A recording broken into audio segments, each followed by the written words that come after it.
आपली संस्कृती, आपले संस्कार सदा राहू दे आपल्या सोबत. भारताच्या महान ग्रंथांचे आणि काव्यांचे संपूर्ण संकलन. सबस्क्राईब करा तिलक.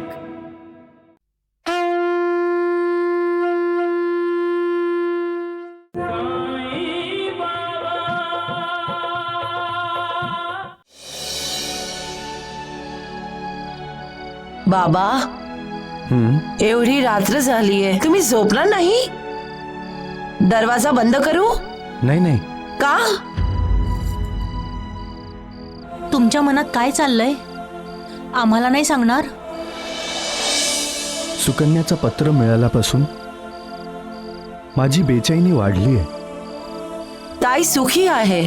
पत्र सत्याचा आरसा नसतो गोपी. पत्रातून आपल्याला खऱ्या कोटाचा पत्ता नाही मिळत. म्हणजे काय? असंही असू शकतं की आपल्या मनाला बरा वाटतं म्हणून सुकन्याने खोट्याला खऱ्याचं रूप देऊन पत्र पाठवलं असेल. एक तर पहिली गोष्ट की सुकन्याला तुम्हाला खोटा दिलासा द्यायचाच असताना तर तिने तुम्हाला पत्र लिहिलं नसतं. आणि तुम्ही तुमच्या मनात कुठल्याही प्रकारचा संशय किंवा शंका नका ठेवू. ती सुखी आहे. तर मग पत्र का लिहिलंय? भेटायला का नाही आले आपल्याला? बाबा, कदाचित ज्या गावाने तिला धुडकावले त्या गावापासून तिला दूर राहायचं असेल. गावाने नाही, मी नाकारले तिला. तिच्या जन्मदात्याने, तिच्या पित्याने. पण आता जोपर्यंत मी तिला पाहत नाही तोपर्यंत मला चैन नाही पडणार. शंकराच्या मंदिरात माझ्या डोळ्यासमोर होते सुकन्या आणि उमाकांत. पण मी नाही ओळखलं. किती मोठी शिक्षा दिली आई सप्तशृंगीने मला. सुकन्याचा अजूनही विश्वास नाहीये माझ्यावर. म्हणूनच ती शिवमंदिरात तर आली पण वणीला नाही आली. गोपी उषा, आजपासून नाहीतर आत्तापासूनच आपल्या घराचा दरवाजा नेहमी उघडा असेल. नेहमीच उघडा असेल. मला दरवाजा उघडा ठेवून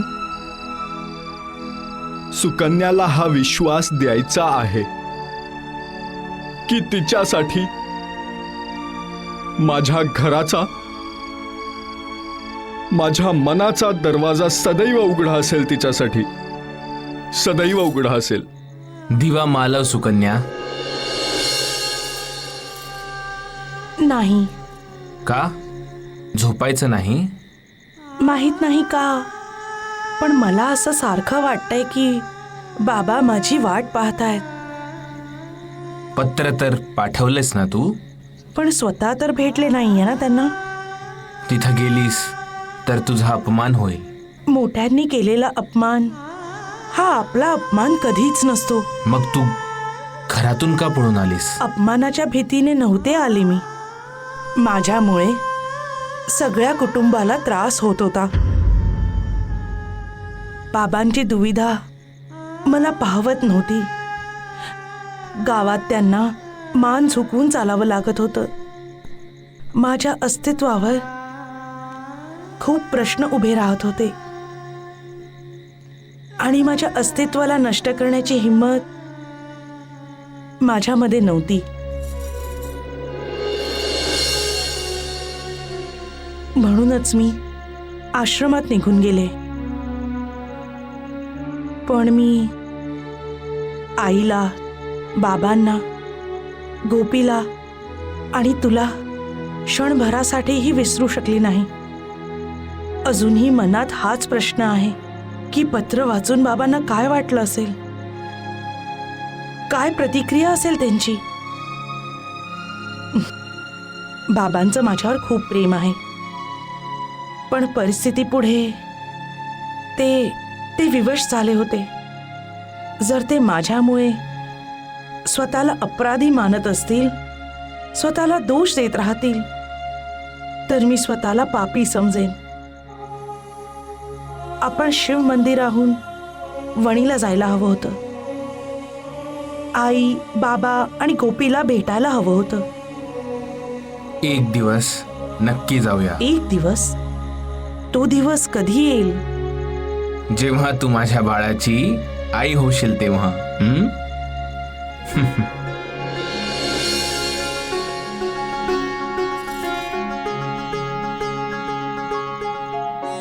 विश्वास हेच प्रेम आहे. विश्वास समर्पण आहे आणि विश्वास त्याग देखील आहे. विश्वासात कसलाच भेदभाव नसतो. मी, तू, लहान मोठा नसतो. म्हणूनच ज्या संबंधांमध्ये, ज्या नात्यांमध्ये विश्वास असतो ते संबंध, नाते अभंग असतात, कधीही तुटत नाहीत. जिथं अंतर आहे त्या नात्यात विश्वास नसतो, असूच शकत नाही, कारण जिथं विश्वास आहे तिथं अंतर नसतं. विश्वास माणसाच्या कर्तव्याचा आरसा आहे.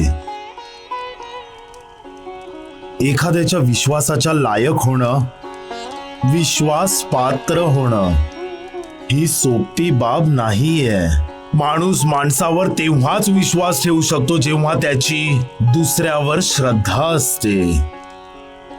समोरच्या बद्दलचं कर्तव्यच त्याला श्रद्धा आणि विश्वासात बदलून टाकतं. सबका मालिक एक. जय दुर्गा, जय माता, जय दुर्गा, जय दुर्गा, जय माता, जय माता, जय दुर्गा, जय दुर्गा, जय माता, जय माता, जय सिंहवाहिनी, जय असुरनाशिनी, सिंहवाहिनी असुरनाशिनी, जय सुजाता, जय दुर्गा, जय दुर्गा, जय माता, जय माता. तुझी कृपा अपरंपार आहे माते. तू दयाळू आहेस, म्हणूनच तर माझी मुलगी मला दिसली, पण मीच अभागी की तिला भेटूही नाही शकलो. तूच तिला खुशाल ठेवलंयस माते. मी तुझा कृतज्ञ आहे. तुझ्या आज्ञेनुसार मी शिव मंदिरात गेलो होतो, परंतु बाबांचं दर्शन होऊनही माझं मन अशांत राहिलं. असं का होतंय माते? माझं मन का वारंवार विचलित होतंय? ह्याचं कारण मी सुकन्यावर केलेला अन्याय तर नाहीये ना माते? मी कधी माझ्या मुलीला भेटू शकेन माते? कधी मला मनशांती मिळेल माते? कधी कधी?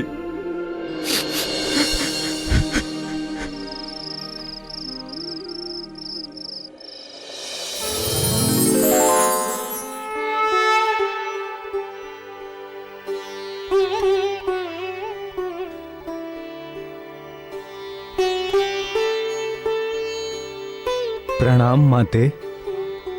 मी तुझ्या दर्शनाने अनुग्रहित झालोय माते. वत्सा, तू शिवबाबांच्या मंदिरात का गेला होतास? मी तर तुला शिर्डीच्या बाबांकडे जायला सांगितलं होतं. शिर्डीचे बाबा? तू शिर्डीला जा वत्सा. बाबांना भेटून तुझं कल्याण होईल.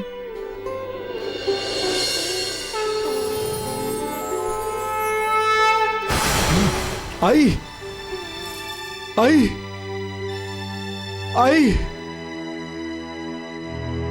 आता मी ह्या शिर्डीच्या बाबांना कुठं शोधू आई? सुखधाम धनधाम साई राम साई श्याम, गुणधाम यशधाम साई राम साई श्याम, ओ भक्त वत्सल दीन बंधू बाबा तुझे प्रणाम. साई बाबा तुझे प्रणाम. साई बाबा तुझे प्रणाम. भिक्षाम देही माते, भिक्षाम देही. द्वारकानाथ. अहो कृष्णामाई कुठं जाताय? अहो वैद्यबुवा काहीतरी सांगतायत. अहो कृष्णामाई माझ्यासाठी गरम पाणी घेऊन या. जा जा, इलाज करायचा आहे ना ह्याचा, लवकर जा. अहो जा. भिक्षाम देही. अरे राम राम राम.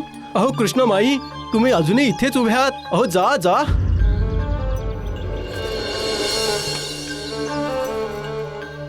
द्वारकानाथजी तुम्ही हे चांगलं नाही केलं. धोंड्या, अहो कृष्णाबाईने साईबाबांना भिक्षा दिली असती तर तुमच्या पोटात का दुखणार होतं?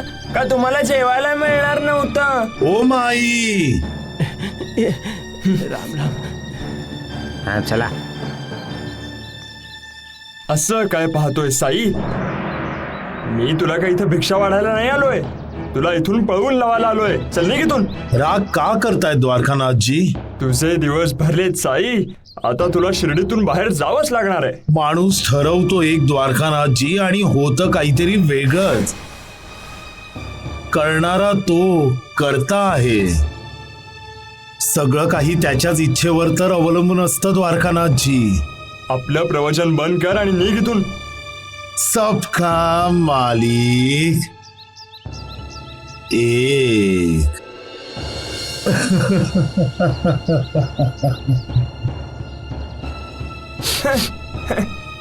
चला चला.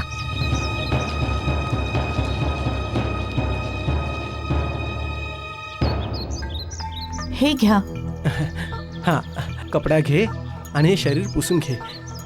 गरम आहे. कृष्णामाई काळजी करू नका. मी औषध दिलंय आणि मी देवाकडे प्रार्थना करेन की तुमचा मंगेश लवकरात लवकर बरा व्हावा. हा कृष्णामाई, जेव्हा देव दरवाजाशी उभा होता तेव्हा तर त्याच्याकडे लक्ष नाही दिलं तुम्ही. परंतु धोंड्या, माझं तुझ्यावर लक्ष आहे हे विसरू नकोस. हा अशा आजारात औषधांपेक्षा आशीर्वादच महत्वाचा असतो. शांत हो धोंड्या, शांत हो, नाही तर मी तुला मारून मारून तुझ्या शरीराचा जाळ काढीन, समजलास? कृष्णामाई, आजपर्यंत कधीतरी साईबाबा तुमच्याकडे भिक्षा मागायला आले होते का? नाही ना. मग आज का आले होते ते? अरे मूर्खा, मी तुझे कसे हाल करतो आहे ना येथे ते पाहायला आला होता तो ढोंगी, समजलास? शिर्डीच्या लोकांचं म्हणणं आहे की जेव्हा साईबाबा एखाद्याच्या घरी भिक्षा मागायला येतात तेव्हा भिक्षेसोबत आपल्या झोळीतून घरची दुःख आणि कष्ट पण घेऊन जातात. मंगेशचा आजार पण ठेवून घेतला असता त्यांनी जर तुम्ही भिक्षा दिली असती तर. बरा झाला असता हा.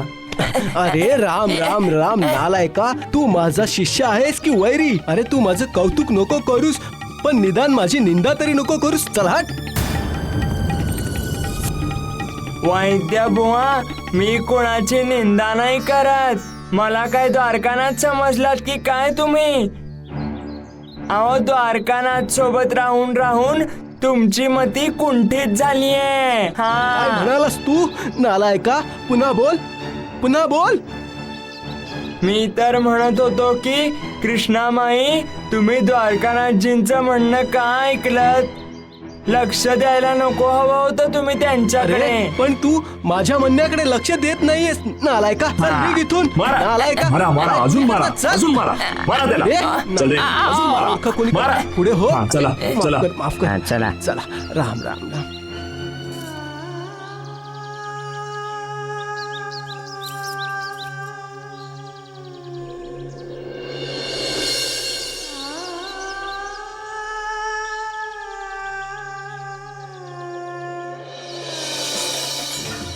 साई बाबा, बाबा, बाबा, साई बाबा, बाबा, साई बाबा, साई बाबा, कुठे आहात तुम्ही? मला क्षमा करा बाबा. साई बाबा, साई बाबा कुठे आहात तुम्ही? मला माफ करा, मला माफ करा तुम्ही. साई बाबा, साई बाबा.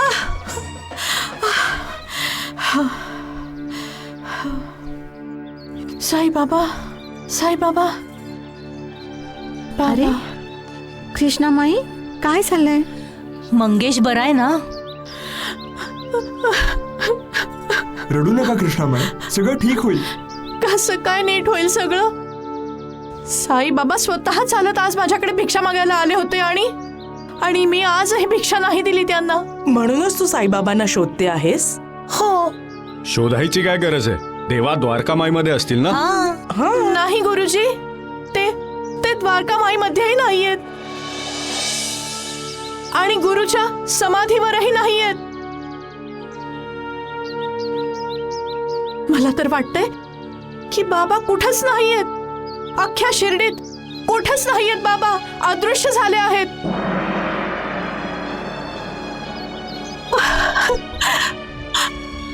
कशी कम नशिबी आई आहे मी. साई बाबा स्वतः चालत माझ्या दाराशी माझ्या मंगेशला बरं करायला आले होते, पण मी स्वतःच माझ्या हाताने माझ्या मंगेशच्या भाग्याला धुडकावून लावलं मी त्याच्या भाग्याला. कशी कम नशिबी आई आहे मी. माणूस स्वतःच त्याच्या भाग्याला लाथाडतो. जेव्हा भाग्यद्वार ठोठावतं तेव्हा मनुष्य स्वतःच्याच हातांनी ते द्वार बंद करतो, किंवा द्वाराशी उभ्या असलेल्या आपल्या भाग्याला पाहून काना डोळा करतो. म्हणूनच दाराशी आलेल्या याचकाला कधीही रिकाम्या हाती पाठवू नये. याचकाच्या रूपात आलेल्या आपल्या भाग्याला माणूस ओळखत नाही आणि नंतर पश्चाताप करतो. म्हणून मी नेहमी सांगतो की उपाशी तहानलेल्यांची नेहमी तहानभूक भागवा. याचकाला कधीही रिकाम्या हाती पाठवू नका. जनावरांनाही खाऊ घाला, पक्ष्यांनाही खाऊ घाला. प्रत्येकाशी प्रेमाने बोला, नेहमी आदराने बोला. प्रत्येकाच्या समोर झुका, आशीर्वाद मिळेल. सबका मालिक एक.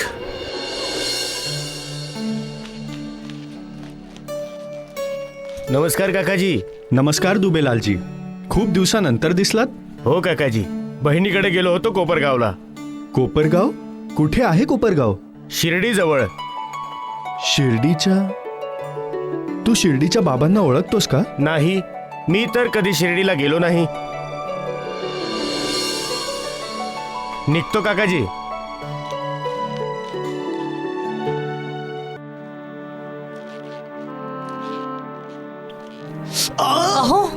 अहो, जरा लक्ष देऊन चला. एवढा मोठा पाठ दिसला नाही का तुम्हाला? मी काहीतरी विचार करत होतो. कसला विचार करताय? सप्तशृंगी मातेने शिर्डीच्या बाबांना भेटायला सांगितलंय. कोणी साधू संत आहेत का? माहिती नाही, पण भेटावं तर लागेलच. कधी तुमचं दर्शन होईल शिर्डीचे बाबा? कधी होईल दर्शन? माणसाला जर खऱ्या मनाने एखाद्या संत महंताचं दर्शन करायचं असेल तर तो संत महंत वा स्वतः देव सुद्धा त्याची इच्छा पूर्ण करतो. ज्याच्या मनात आस्था नाहीये, भक्ती नाहीये, फक्त म्हणण्यापुरतं देवाचं संतांचं दर्शन घ्यायचं असतं, तर त्याला देवाचं दर्शन होतं का? नाही होत. संत महात्म्यांच्या मनाविरुद्ध कुणीही त्यांचं दर्शन घेऊ शकत नाही. जेव्हा बोलावणं येतं तेव्हाच तर माणूस देवाच्या दर्शनाला जातो, आणि त्याचं दर्शनही तेव्हाच होतं जेव्हा त्याला बोलावणं येतं. नाहीतर दर्शन नाही मिळत. देव दयाळू आहे. जेव्हा तो एखाद्याला बोलावणं पाठवतो तेव्हा तो त्याच्या सोबत एखादा मार्गदर्शक सुद्धा पाठवतो. सबका मालिक एक. अजूनपर्यंत आला का नाही? अरे मला औषध बनवायचंय. कुठेतरी बसून वेळ घालवत असेल. आला. आहाहाहाहा. आलास तू बाळा? हं? तुझ्यासाठी खिचडी करू का? भूक लागली असेल ना तुला? नाही. मग काय मी तुझे पाय चेपून देऊ? कारण गावभर भटकून पाय दुखायला लागलं असतील ना तुझे? हं?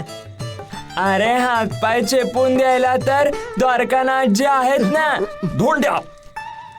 द्वारकानाथजी, मी तर म्हणत होतो की तुम्ही एक हाक मारताच जीवाजी धावत येईल ना माझे पाय चेपून द्यायला.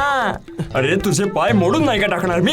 अहो काय नाही, मी हात मोडेन पाय मोडेन असं म्हणत राहता. वैद्य बुवा, मी तर म्हणतो की हो हो, नाही नाही नाही, काही म्हणू नकोस. आज जा आणि औषध बनव. नालायक कुठला. वैद्य बुवा, औषध बनवणं हे तर माझं काम आहेच, पण मी तुम्हाला एक महत्वाची गोष्ट सांगणार आहे. महत्वाची गोष्ट? वैद्य बुवांना सोडून जाणारच की काय तू? की मग लग्न करणार आहेस? अरे नालायका, तोंड का बंद ठेवलंस तू? तोंड उघड आणि सांग काय महत्वाची गोष्ट आहे ती. वैद्य बुवा, शिर्डीत मोठे ज्योतिषी आलेत. ते मागच्या पुढच्या जन्मातलं सगळं सांगतात. चला आपण दोघही आपलं भविष्य जाणून घेऊया. विचारूया की या राहू केतूंपासून आपल्याला कधी सुटका मिळेल. चला वैद्य बुवा.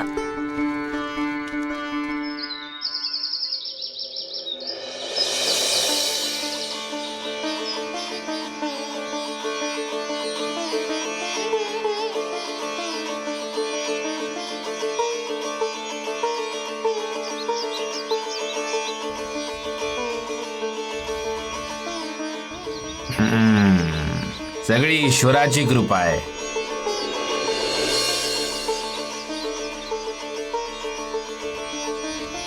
धंदा लहान आहे परंतु विस्तार होईल. येणाऱ्या काळात तू काहीतरी मोठा उद्योग करशील.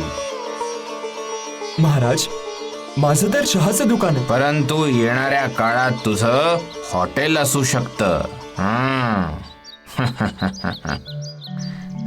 साधू महाराज, निघायचं? हो.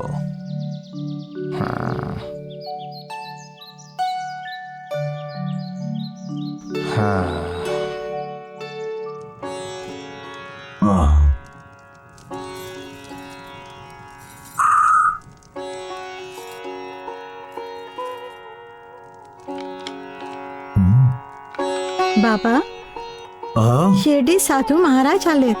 तेजस्वी आणि हो, भविष्य पण सांगतात. सगुणचं भविष्य सांगितलं असेल.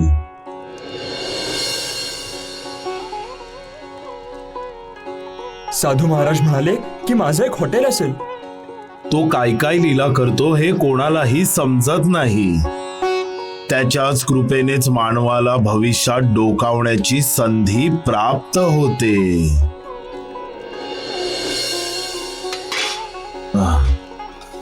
तुम्ही काय शिजवताय बाबा? खीर. शिर्डीसाठी बाबा? नाही, माझ्या श्यामासाठी करतोय. पण गुरुजी तर उपोषण करतायत बाबा. तुमच्यावर नाराज होऊनच तर त्यांनी उपोषण सुरू केलंय. आता त्याचा राग दूर होईल, उपोषण पण संपेल आणि मी माझ्या श्यामाला खीर खाऊ घालेन. म्हणजे गुरुजी वणीला जाणार आहेत. ह्याची लीला तोच जाणतो नूरताई. पण आम्हालाही एक गोष्ट माहिती आहे बाबा, की तुम्हाला सगळं माहिती असतं. तुमच्यापासून काहीही लपलेलं नाही. बाबा, तुम्ही तर ज्योतिषांचे ज्योतिषी आहात.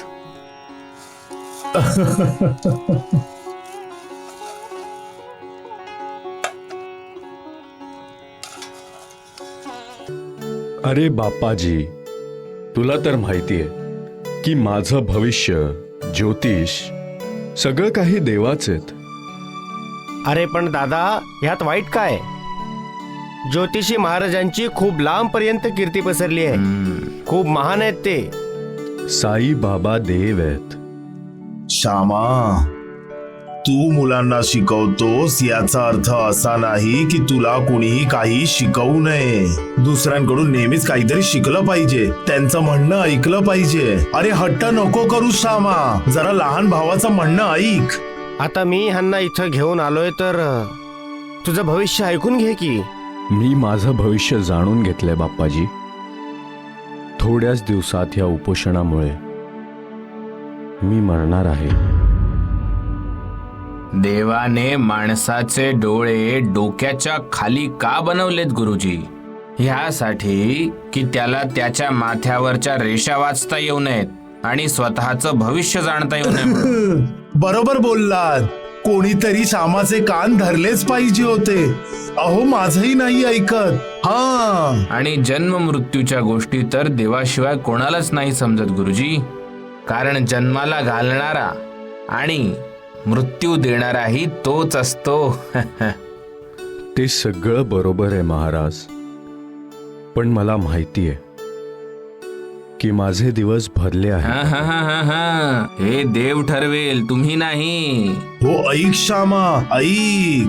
आपण सगळेच जन्म घेतो ते कार्य करायला जे ईश्वर आपल्यावर सोपवतो, आणि ते कार्य करून आपण सगळेच जातो. मला असं वाटतंय की माझं कार्य पूर्ण झालंय. नाही गुरुजी, अजूनही तुमचं कार्य अपूर्ण आहे. अपूर्ण? मी माझ्या विद्यार्थ्यांना शिकवताना काहीही अपूर्ण सोडत नाही साधू महाराज.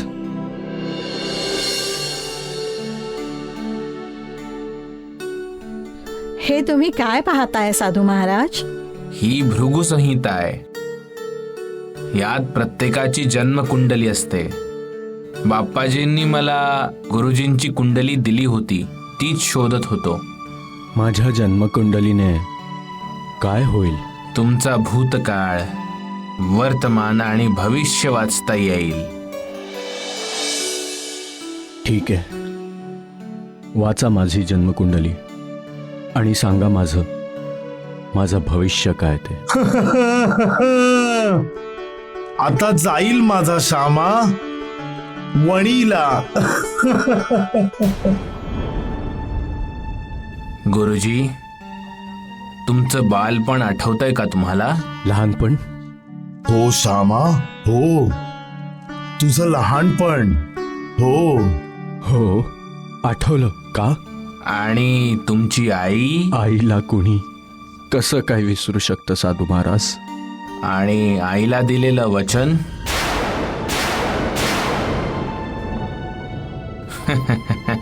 काही नाही आठवलं.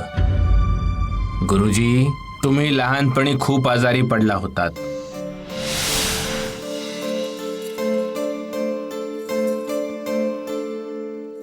हे सप्तशृंगी माते, तू आमची कुलदेवी आहेस. माझ्या मुलाचं माधवचं रक्षण कर. त्याला या आजारातून वाचव ना आई. माधव बरा झाला की मी स्वतःच माझ्या माधवला घेऊन वणीला येईन आणि माझ्या माधवला तुझ्या चरणावर घालून तुझा आशीर्वाद मागेन त्याच्यासाठी.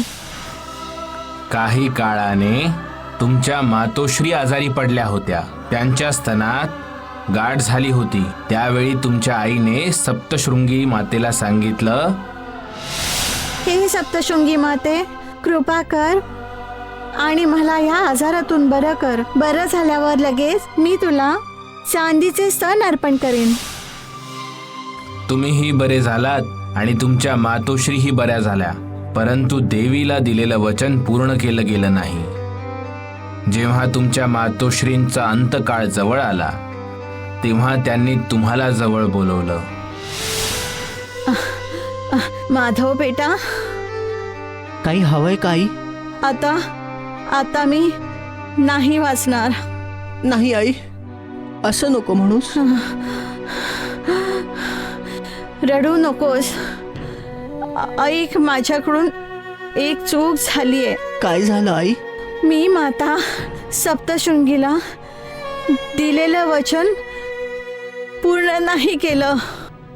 तू ते वचन पूर्ण करशील ना? कसलं वचन आई?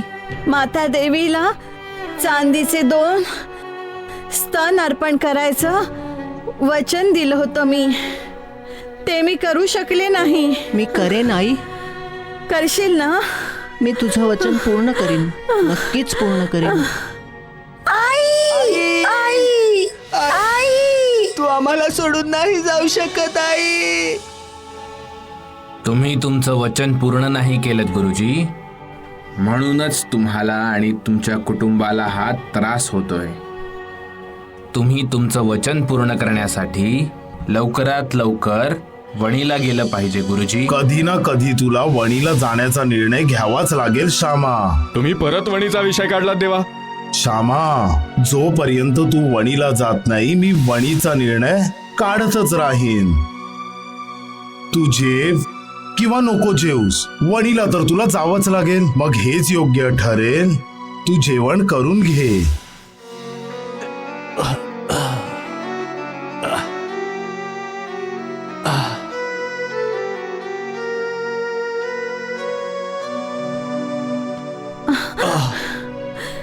कुठे जाताय तुम्ही? साईबाबांकडे. सुखधाम धनधाम साईराम साईशाम गुणधाम यशधाम साईराम साईशाम ओ भक्त वत्सल दीनबंधू बाबा तुझे प्रणाम. साई बाबा तुझे प्रणाम. साई बाबा तुझे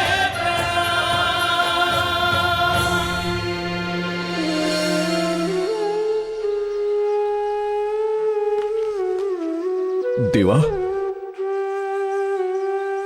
कल्याण हो तुझं. कल्याणच होईल देवा. तुमची कृपा जी आहे माझ्यावर. अरे श्यामा, एवढा विश्वास? काय समजतोस कोण तू स्वतःला? तुमचा भक्त. बरं तू माझं ऐक. तू तू वणीला नको जाऊस. का? वणीला नको जाऊ? अहो पण तुम्हीच तर सारखं सारखं मला सांगतात वणीला जा वणीला जा. आणि आता मला समजलं, तू बरोबर बोलत होतास. हा, का जायचंयस तू वणीला? नको जाऊस. हा, मी जाणार आहे देवा, नक्की जाणार.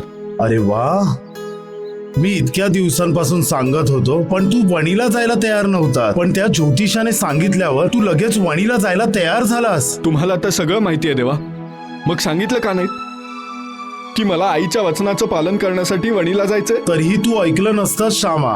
मी सांगितलं असतं तर तू म्हणाला असतास काहीतरी कहाणी रचून मला फसवू नका, मी वणीला कधीही जाणार नाही. अरे कोणीतरी समजोय ना, सारखं चाललंय वणीला जा वणीला जा. सर्वांसमोर मला ओरडायला तुम्हाला मजा येते ना?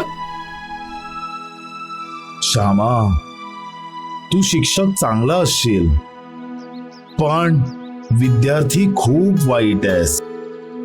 आपल्या मोठ्यांचं, आपल्या गुरुजनांचं म्हणणं पण ऐकत नाहीस तू. अरे काही आरोप लावू नका.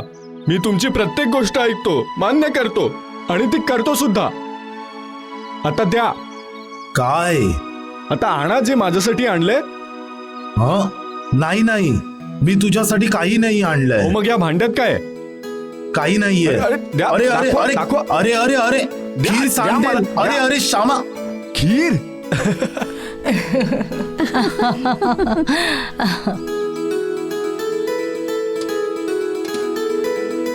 तुम्ही केली आहे देवा. माझ्याशी वाद घालायला, भांडण करायला ताकद हवी ना. तू खीर खा. खा. एवढी सगळी खीर मी एकटाच खाऊ? नाही नाही. अहो सखूबाई, लक्ष्मीची आई, नूर, सगुण, अरे या या, सगळ्यांनी या. देवानी केलेली खीर खायला या.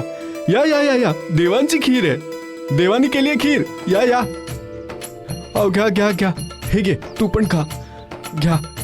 हो हो, तुम्ही पण घ्या. घ्या. वा वा. हे घे सदून. घ्या घ्या घ्या, तुम्ही पण घ्या. सगळ्यांनी खाऊया. या. खा खा. साई साई श्याम दुख भंजन तेरु नाम। साई राम साई श्याम दुख भंजन तेरो नाम। आता तर वणीला जाशील ना तू श्यामा?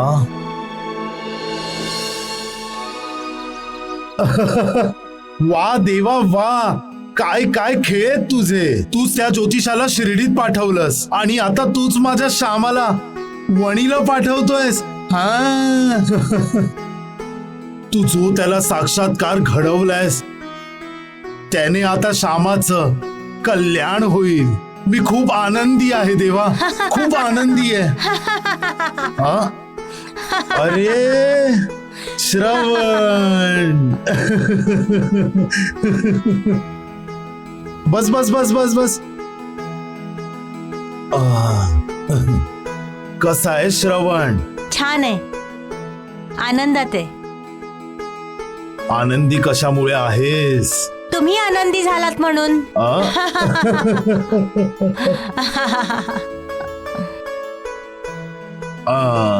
लाडू का? तुला तर लाडू खूप आवडतात ना? काय झालं श्रवण? तुझ्या डोळ्यात पाणी का? घरी सगळं बरं आहे ना? घर आहे कुठे, ते तर दूर गावी आहे. आता तर इथली धर्मशाळाच आमचं घर आहे. पण तू उदास का आहेस? तुम्हाला स्वयंपाक करता येतो ना? हो, मला खूप छान स्वयंपाक करता येतं. मग मला शिकवा ना. पण का? अजून तर तू लहान आहेस. तुझे हे अभ्यास करायचे, खेळण्या बागडण्याचे दिवस आहेत. आई वडिलांची सेवा करण्याचे सुद्धा दिवस आहेत मित्रा. त्यांना सांभाळायचेही दिवस आहेत. त्यांचा आधार होण्याचे दिवस आहेत. त्यांचे डोळे बनण्याचे दिवस आहेत मित्रा. त्यांचे डोळे बनण्याचे दिवस आहेत. रडू नकोस, रडू नकोस श्रवण, रडू नकोस, रडू नकोस, रडू नकोस, रडू नकोस. आज आई भाकरी बनवत होती तेव्हा तिचा हात भाजला. डोळ्यांनी दिसत नाही ना तिला. आई रडू लागली.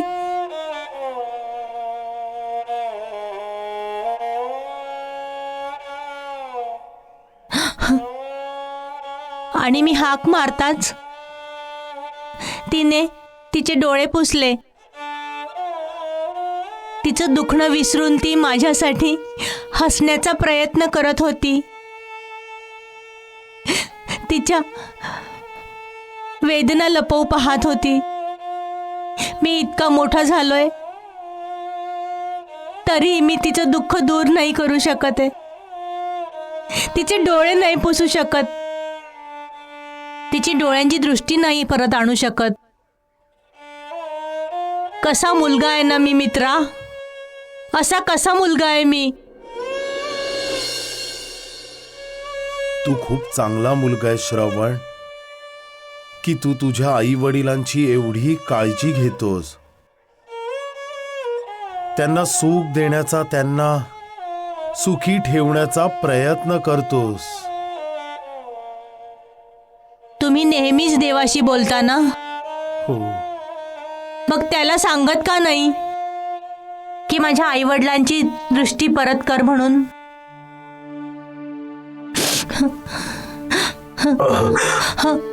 निघालास मित्रा? जेव्हा तुम्ही जवळ असता तेव्हा जाण्याची इच्छा होत नाही, पण आज मला जावं लागेल.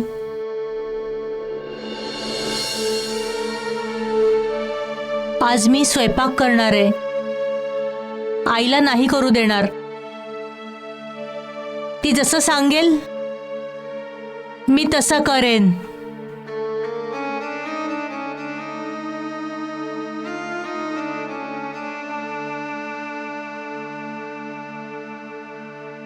देवा, कधीपर्यंत श्रवणची परीक्षा घेणारेस देवा? कधीपर्यंत? या श्रवणवर तू कृपा का नाही करत देवा? पूर्वजन्माच्या बंधनातून मुक्त का नाही करत त्याला? म्हणूनच तर हे सगळे लोक तुला कठोर म्हणतात, निर्दयी म्हणतात. त्यांना दाखवून दे देवा, तू किती मृदू, किती हळव्या हृदयाचा आहेस, किती दयावान आहेस ते. तुझ्या कृपेचा, तुझ्या करुणेचा वर्षाव कर देवा, आणि आनंदाचं पीक येऊन दे. सबका मालिक एक